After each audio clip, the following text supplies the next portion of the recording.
بسم الله الرحمن الرحيم والمرسلات عرفا فالعاصفات عصفا والناشرات نشرا فالفارقات فرقا فالملقيات ذكرا عذرا أو نذرا إنما توعدون لواقع فإذا النجوم طمست وإذا السماء فرجت وإذا الجبال نسفت وإذا الرسل أقتت لأي يوم أجلت ليوم الفصل وما أدراك ما يوم الفصل ويل يومئذ للمكذبين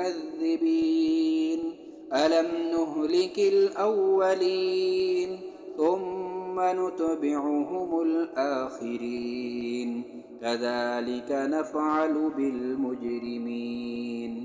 ويل يومئذ للمكذبين ألم نخلقكم من ماء مهين فجعلناه في قرار مكين إلى قدر معلوم فقدرنا فنعم القادرون ويل يومئذ للمكذبين ألم نجعل الأرض كفاتا أحياء وأمواتا وجعلنا فيها رواسي شامخات وأسقيناكم ماء فراتا ويل يومئذ للمكذبين انطلقوا إلى ما كنتم به تكذبون انطلقوا إلى ظل ذي ثلاث شعب لا ظليل ولا يغني من اللهب إنها ترمي بشرر كالقصر كأنه جمالة صفر ويل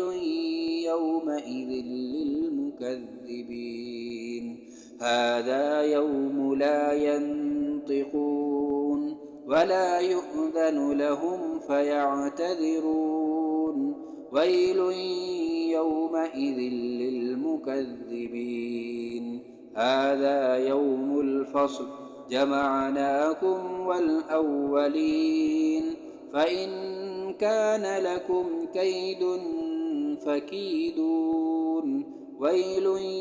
يومئذ للمكذبين إن المتقين في ظلال وعيون وفواكه مما يشتهون كلوا واشربوا هنيئا بما كنتم تعملون إنا كذلك نجزي المحسنين ويل يومئذ للمكذبين كلوا وتمتعوا قليلا إنكم مجرمون ويل يومئذ للمكذبين وإذا قيل لهم اركعوا لا يركعون ويل يومئذ للمكذبين فبأي حديث بعده يؤمنون